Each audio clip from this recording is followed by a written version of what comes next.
Assalamualaikum warahmatullahi wabarakatuh. Halo semua, perkenalkan nama saya Yuni Sabrina Khairunisa. Di sini saya akan menjelaskan mengenai peran Tripusat Pendidikan di masa pandemi COVID-19 dalam menumbuhkan multiple intelligence anak usia dini. Simak terus videonya ya. Nah, sebenarnya apa sih Tripusat Pendidikan itu?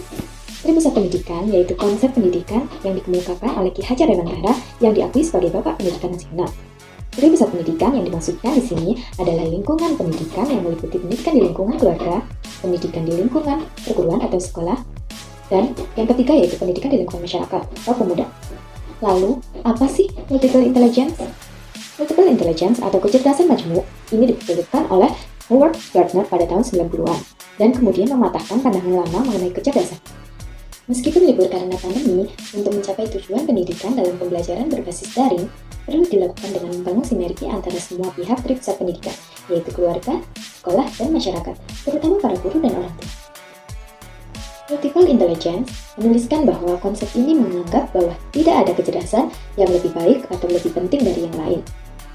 Media pembelajaran yang biasa digunakan pendidik untuk mengembangkan multiple intelligence anak saat pandemi ini, misalnya dengan membuatkan video pembelajaran, mengirimkan link YouTube kepada orang tua untuk ditonton sebagai contoh pembelajaran, mengerjakan majalah atau buku pembelajaran, memberikan orang tua tugas mengajak anak bermain sebagai pembelajaran, dan melakukan tatap muka sekali melalui ruang Meet maupun secara langsung untuk memastikan tugas anak sudah selesai dan menilai kemampuan anak. Sebenarnya, apa saja sih yang termasuk kecerdasan dalam konsep multiple intelligence? Nah, berikut cakupannya. Contoh jenis kegiatan untuk menstimulus ke-9 kecerdasan tersebut antara lain.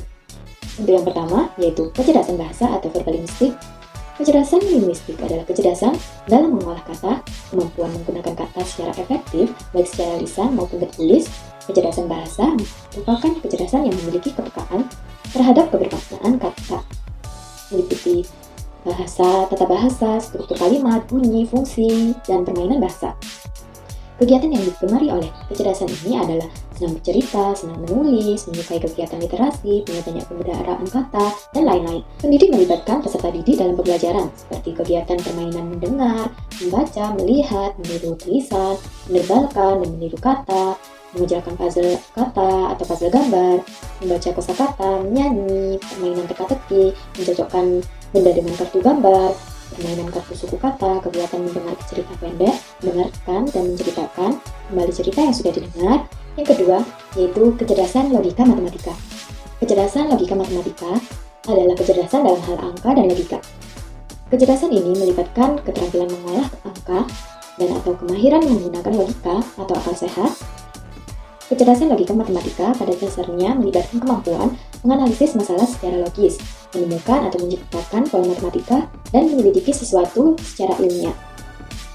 Kegiatan pembelajaran yang digunakan untuk menstimulasi atau merangsang dan meningkatkan kecerdasan logika matematika adalah puzzle, menunjukkan kejanggalan gambar, bermain peran, mengenal konsep bilangan, mengurutkan kartu angka 1-10, pengenalan huruf vokal dan konsonan menggunakan kartu huruf, menghitung jumlah gambar, menjepit angka 1-20, konsep bilangan dengan benda-benda dan konsep angka 1-10, dan macam-macam.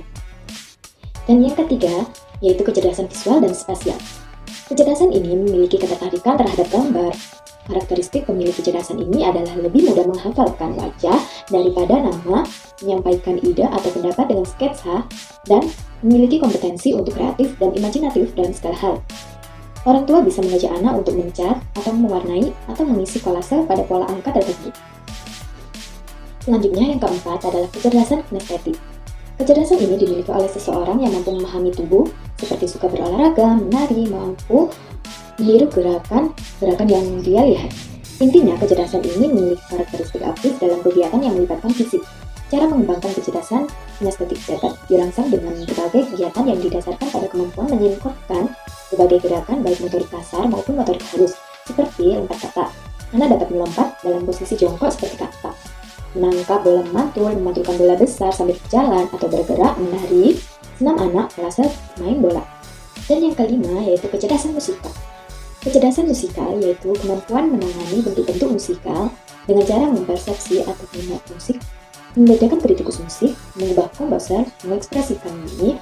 Kegiatan yang dapat mengembangkan kecerdasan musikal pada anak antara lain dengan cara mengajak anak-anak bernyanyi lagu-lagu yang menyenangkan, yang berisi syair-syair yang mendidik, mendengarkan musik, melodi, instrumentalisasi gerak lagu, tebak suara, melanjutkan lagu yang sudah dimulai guru, menyanyikan lagu anak yang bersih syair-syair mendidik, mengenalkan alat musik sederhana, bermain tepuk tangan, tepuk lagu, bermain drum band, tebak alat musik.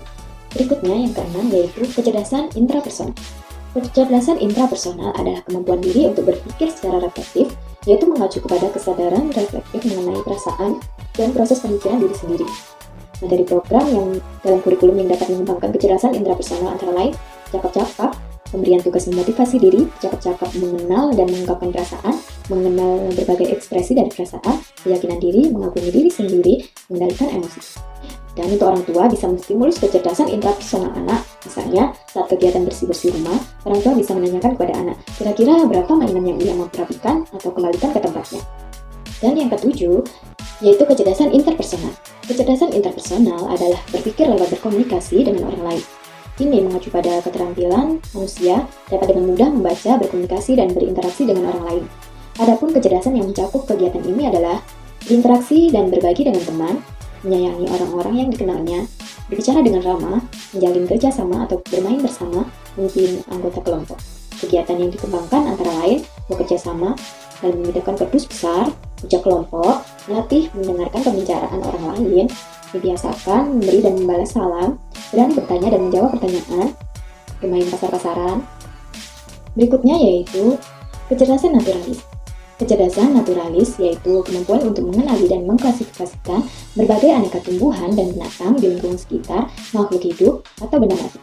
Kecerdasan ini juga meliputi kepekaan pada fenomena alam lainnya seperti gunung, laut, atau benda yang ada di alam di langit pada pagi, siang, atau malam hari, mengenal kehidupan di daerah perkotaan dan pedesaan. Kegiatan yang dapat mengembangkan kecerdasan natural pada anak adalah anak diajarkan untuk mencintai alam sekitar, seperti menanam biji-bijian, karya wisata berkebun binatang, mengamati alam dan makhluk hidup, bergambar metamorfosa kupu-kupu, dan membuat papan aneka daun. Anak biasanya suka dengan hal-hal yang berbau alam, seperti memelihara binatang, suka melihat film flora dan fauna, senang bercocok tanam, empati terhadap lingkungan sekitar, gemar melakukan perjalanan atau wisata alam seperti ke daerah pegunungan, hutan, laut, dan lain-lain. Dan yang terakhir yaitu yang kesembilan, mengenai kecerdasan eksistensial. Kecerdasan ini sering disebut juga dengan kecerdasan spiritual, yaitu kecerdasan dalam memandang makna atau hakikat kehidupan ini sesuai dengan kodrat manusia sebagai makhluk Tuhan yang Maha Esa, yang berkewajiban menjalankan perintahnya dan menjauhi semua larangannya. Kegiatan yang dapat mengembangkan kecerdasan spiritual pada anak antara lain melalui keteladanan dalam bentuk nyata, yang diajarkan melalui sikap perbuatan, perilaku baik lisan, tulisan maupun perbuatan. Melalui cerita atau dongeng untuk menggambarkan perilaku baik atau buruk, anak diajak mengamati benda-benda ciptaan Tuhan seperti dengan mengamati binatang, tumbuh-tumbuhan, ataupun pemandangan alam lainnya. Orang tua dapat melatih atau menstimulasi kecerdasan eksistensial atau spiritual anak dengan mengajak anak untuk mengucapkan syukur atas adanya 2 mata, 2 telinga, 1 hidung, ataupun bersyukur atas apapun yang telah diberikan kepadanya. Cukup sekian penjelasan dari saya. Apabila ada salah kata, mohon maaf yang sebesar-besarnya. Terima kasih telah menyaksikan videonya. Wassalamualaikum warahmatullahi wabarakatuh.